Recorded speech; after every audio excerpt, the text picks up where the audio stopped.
at a defining moment in the future of healthcare. Challenges like accessibility, affordability, and better outcomes are significant, but so are the possibilities. With technology opening doors like never before, healthcare is no longer just about treatment, it's about prevention, personalization, and proactive care. A future where innovation leads to healthier lives. To ignite conversations that shape this future, Optum, in association with CNBC TV 18, launched HealthX Conversations and took this mission to India's top educational institutions, inspiring young minds to tackle real-world challenges and explore groundbreaking innovations in the healthcare space. At IIT Delhi, one such session unfolded where trailblazers like UnitedHealth Group's Sandeep Dadlani and Rahul Bhotika, along with Professor Rangan Banerjee, Director of IIT Delhi, took the stage, delivering powerful keynotes, thought-provoking discussions, and an energetic Q&A engagement with the next generation of changemakers. The momentum continued as UnitedHealth Group's Chief Digital and Technology Officer Sandeep Dadlani joined Mugdha Kalra for an insightful conversation at the CNBC TV 18 studios, diving even deeper into the future of healthcare innovation through the HealthX Conversations. Today, we delve deeper into this transformation through a special interview with Sandeep Dadlani, Chief Digital and Technology Officer at UnitedHealth Group, as part of HealthX Conversations presented by Optum in association with CNBC TV 18, a platform dedicated to fostering impactful dialogues and driving actionable solutions for a more progressive healthcare ecosystem. As one of the leaders of the AI-powered transformation of American healthcare, Sandeep brings a rich catalogue of insights and experiences into how AI and other emerging technologies are reshaping the delivery of healthcare. Together, we will explore the impact of these technological advances on the healthcare industry and what they mean for patients, doctors, and the future of healthcare itself. Please join me in welcoming to the show Sandeep Dadlani. Sandeep, what a pleasure to have you here. Thank you for having me, Mugdha. Let's talk about the shift that we are seeing in the health industry. From where you are sitting at, perhaps, you have a larger and a better picture of what are people wanting, what are doctors working at, what are techies looking at, what is giving you hope, what is giving you opportunity, and what are the challenges? Yeah, Mugdha, so it's a really interesting time in healthcare. First, I feel that we have a big crisis of sorts, a burning platform in almost all countries. You know, the markets we serve in America, India, others, etc. And then we have the opportunity of our lifetime with all these new technologies, with AI, etc., coming together. Let me talk about the crisis. We have, let's take an example for America. We have now 6 out of 10 American adults having at least one chronic condition. Yep. About 1 out of 3 Americans is clinically obese. The lifespan versus the cost per capita is just gone wonky, which means there's a huge cost per capita in American healthcare versus the lifespan of, the average lifespan in America. So the outcomes are not there. I'm pretty sure you'll mirror the same experiences in India as Absolutely. well. So that's the crisis. At the same time, these patients are getting used to new digital mediums and apps, and they want their healthcare experience also to be very, consumer experience driven. Wonderful. We talk about telemedicine now, and it went from being a convenience to a necessity during pandemic. Now that we have crossed that threshold, where do you see this maturing? Can we have virtual care maturing as a delivery model? What are some of the trends that you see? How can we make it better? So telemedicine, Mugdha, before COVID, at least in America, was probably 0.3% of all the visits. Wow. It was ignorable. In COVID, it went up to more than 20% of all physician visits. Today, all physicians in office, 80% of them have telemedicine facilities. Doesn't mean that 80% of all visits are telemedicine.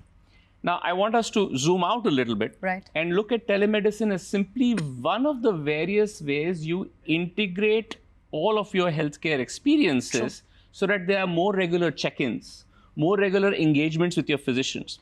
You combine that with other wraparound services, and I know you're passionate about behavioral health in a big way. And if you really look at home health in a big way, so telemedicine, behavioral health, home health are three great tools that we have now that if we look at them as an integrated part of holistic healthcare, we will get better outcome. Telemedicine per se is not a magic bullet. But you put all these three together as wraparound services, you get to a better place. Affordability still remains an issue, and I think that's one of the pieces that needs tech intervention in a much larger 100%. way, because we are looking at great interventions. We are looking at researches, we are looking at precision treatments, modern meds. It all comes at a cost, I understand that, but affordability for a country like India is so important. Do you foresee tech intervention in a way that the costs can come down, or perhaps, as we were talking about it, you know, when we move our lens from intervention to prevention, things also change? What is your take on it? I love the question. If you really dive into the details of what constitutes the healthcare cost of any patient or any member or any consumer, again, I'll take an example of America because India is effectively in the maturity curve along with America.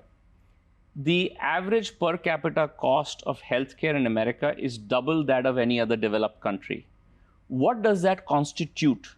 A majority of that is high cost because of drugs and actual physician services. Those two make the biggest cost of it. The third biggest cost is administrative costs.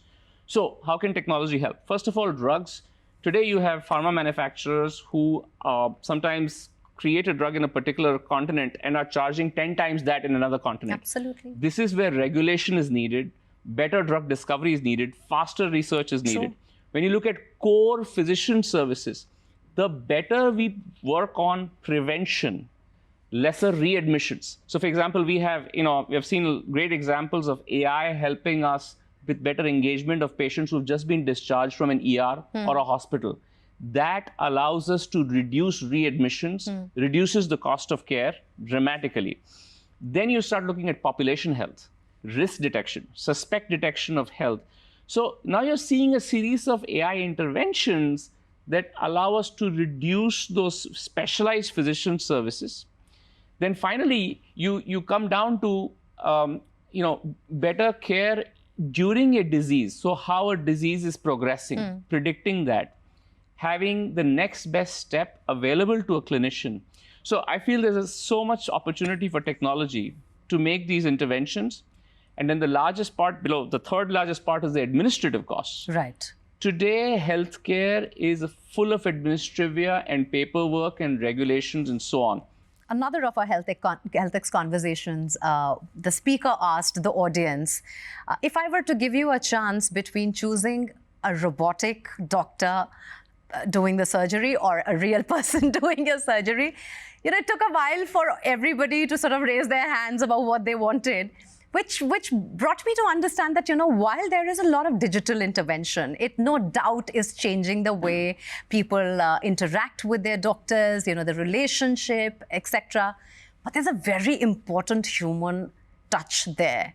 You want to speak to your doctor, you get convinced by your doctor. How are we looking at that perhaps evolving or changing? Are we looking at only increasing efficacy and processes, or are we also looking at a way in which this trust deepens? Yeah, so let me share some data points for you on that. Last year, we received 300 million calls in our call centers from consumers asking for various kind of healthcare information. Help me find a doctor. What am I eligible for in terms of benefits and so on? So we trained our AI voice bots, with a lot of empathy, by the way, to take 64 million of those calls, greet you empathetically, and then steer you to the right specialist. This year, we anticipate 100 million calls going that way, about 20 million chatbot conversations being handled by AI. However, where we have stopped short of using AI is to replace a clinician or replace a doctor. Mugdha, I mean, I've been in these clinic visits. We do this about 2 days a month. And when I look at a doctor or a clinician empathetically explaining a patient's condition, sometimes a terminal condition, at least as I understand it, we have to make all of this AI work so that this clinician is working at the top of her license and doing what she does best, which is the care part of healthcare. Right. So I believe for the foreseeable future, you'll have doctors, nurses, clinicians freed up to actually amp up that empathy, amp up that care, but take away all the administrivia from them.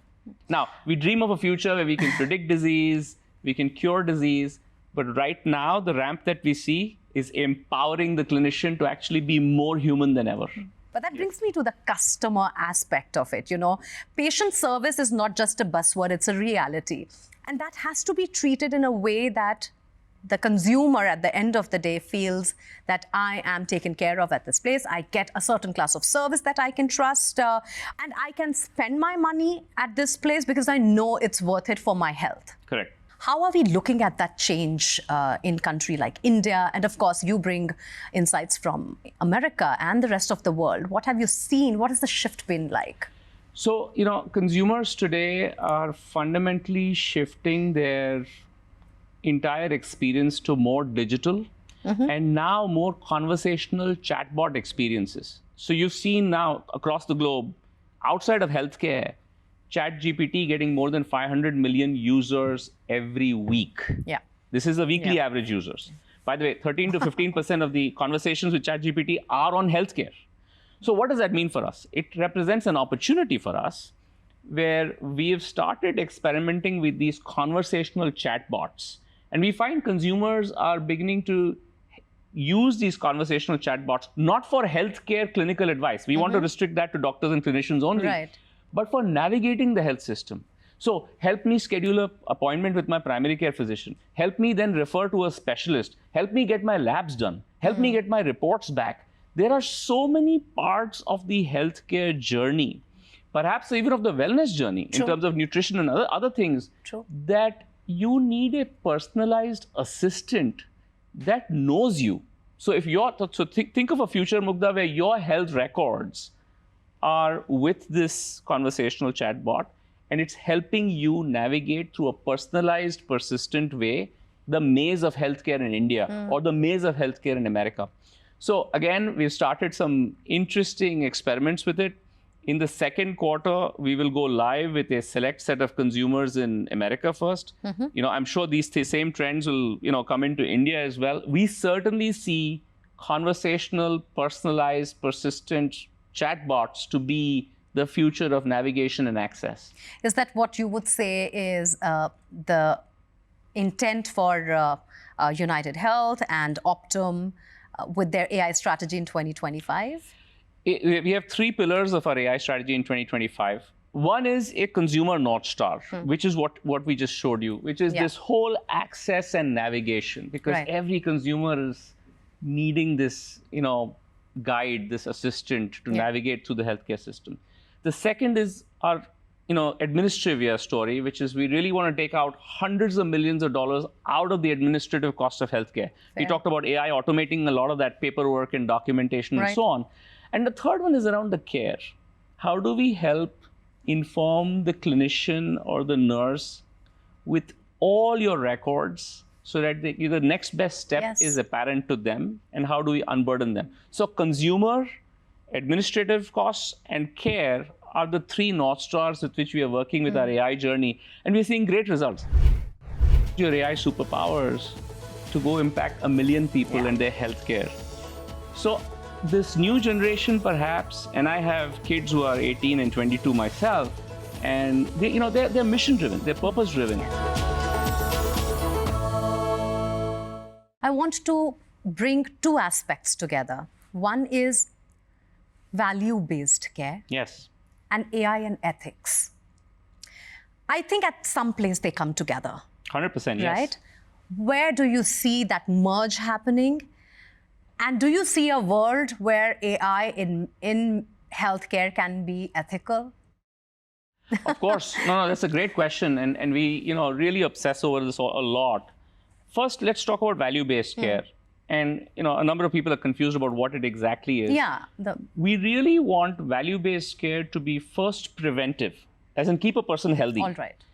Second is coordinated. So if a person does fall sick, it is coordinated with an integrated group of physicians that make early interventions so that the earlier detection of disease helps, keep you better, keeps you out of the hospital, keep you out of the ER. If you get to the hospital or ER, well, then help you with some AI tools, detect conditions, detect how the severity of the disease is progressing, and make, again, the earlier the intervention, the better. Yeah. So that's the value-based care story. And the statistics on this from our cohorts is just proven. For those, we have about this year we'll have about 5.2 million people under full value-based care. And Mugdha, the results are fascinating. We are seeing 22% less readmissions into the hospital or ER for those compared to those who are not in value-based care. We're seeing 15% less abuse of medications or, overdoses and things like that. Yeah. So there are lots of numbers to support this value-based care. Where does AI come in? AI comes in first looking at the population health, understanding who are the highest risk suspects. In a particular room of 100 people, if you find the 2 highest risk or the sickest people in the room and treat them, the entire population improves in terms of healthcare. Then informing the clinician about the next best step, keeping the person healthy, helping the clinician make early interventions, engagement with the patient. All of that is around AI helping value-based care. And finally, how do we make AI ethical? Yeah. This idea of responsible and ethical AI is something that we have really pursued very hard, particularly in the place I sit in UnitedHealth Group, by having a responsible AI group that obsesses over every AI algorithm that is about to go into production, Right. checking for bias, fairness. We have clinicians, technologists, ethicists in our committee that approve it and look and monitor at all these AI algorithms even in production. So the idea is to keep AI safe. The idea is to never have AI replace a clinician or pretend to get diagnostic. Right. AI remains at an administrative layer, enabling the clinician. I think if these guardrails are in place of responsible AI in all our companies serving healthcare, I feel your mom will be proud of this story, and my mom, who also is in health services, will be proud of this story. Yeah, I think because, India is only now waking up to their data privacy. Yes. We Indians, as Indians, we are very okay to say, yes, I agree, okay, And I think now the narrative is changing. What data mining is being done? Is my data being used properly, ethically? But when we talk about health, unless you provide that data, true, you cannot have a place where you will be helped in preventing something.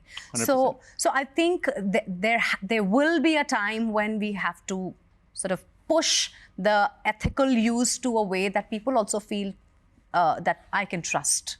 And that I feel at the moment, because every organization has a different value set, at this point in time, I only see regulation guarding it versus ethics and values guarding it.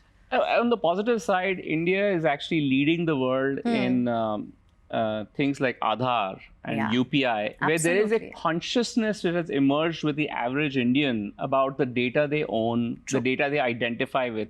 So perhaps this is a starting point of empowering these consumers with their own health data and how they can perhaps be, in charge of their own healthcare journey as a result, if that makes sense. Absolutely. From your vantage point where you are as a technologist first, what's blowing your mind right now?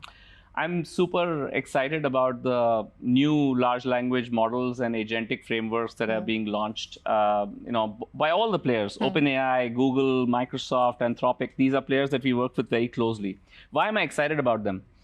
See, healthcare was always an industry where there was so much unstructured data lost in conversations between the physician and the patient. Silos. X-rays, silos, charts, and so on. So as a technologist, I get excited about technology, but for the first time, we're seeing these technologies unlock the hidden secrets and silos of healthcare. That gives us not just the possibility, but perhaps the responsibility of fixing healthcare for the world. I'm very excited about the fact that I wish I were in healthcare as a professional, because there's so much to learn and there is so much to play with and to see it unfold in front of you. And which is why I'm very jealous of the new age students and, tech MBAs who are getting out of the campus. They have so much to explore. But really, where are we getting this skill set from? And where are we getting these people from? Should we have a better strategy to find these minds who can fuel this journey? I'm always wondering, how are we getting the manpower together?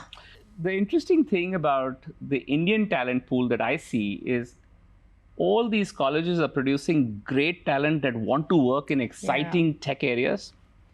Now, when you want to work in an exciting tech area, you have a choice. You can go to a photo sharing app technology company, right? Where your latest discovery is, I discovered the half swipe of an app, or a Ghibli now. Or a Ghibli now. That's right. Alternately, you can use your AI superpowers to go impact 1 million people in their healthcare. So this new generation, perhaps, and I have kids who are 18 and 22 myself, and they're mission-driven, they're purpose-driven. Yes. What I'm excited about is if the best AI work combines with the best mission and purpose, that should motivate a whole new talent and a generation of talent to go make their best work happen. That's where I think the talent will come from. Wonderful. I think that would be the it world that we are talking about. That's right. That's right. Sandeep, thank you so much for giving me your time. And this has been so insightful. And I'm so excited about what is coming up ahead, because clearly we are getting into an era where we will not be able to work without AI, but AI is offering such opportunities and potential for making life easier. And thank you for your time. Thank you for having me, Mugdha. Ladies and gentlemen, with that, we have come to the end of this interview. What we have heard today isn't just a glimpse into the future of healthcare, but perhaps a call to completely reimagine it. From smarter systems to more humane outcomes, the path forward is being shaped by intelligence, intention, and innovation. My deepest gratitude to Sandeep, of course, for joining us, giving his valuable time and sharing his inspiring vision with us. And to, of course, all of you for hearing us out. Stay tuned to HealthX Conversations, where tomorrow's healthcare takes shape today.